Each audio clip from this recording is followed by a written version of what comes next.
सांगली आगारात नवीन 5 राजमाता जिजाऊ बस मिळाल्या।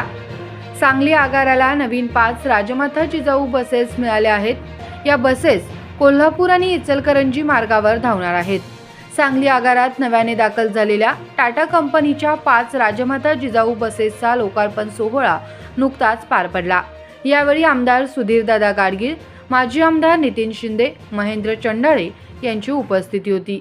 या कार्यक्रमासाठी यंत्र अभियंता सुकन्या साठे, विभागीय वाहतूक अधिकारी संतोष पोगरे, विभागीय भांडार अधिकारी रेश्मा चौगुले, विभागीय लेखा अधिकारी संदीप फोंडे, सहाय्यक वाहतूक अधीक्षक प्रवीण डोंगरे, आगार व्यवस्थापक राजेंद्र घुगरे, आगार व्यवस्थापक शीतल माने, स्थानक प्रमुख महेश पाटील, सौरभ जाधव, सहाय्यक वाहतूक निरीक्षक अनिल कुमार जगताप, युवराज डोळस, दीनानाथ डवरी, शिवानंद माळी हे अधिकारी उपस्थित होते।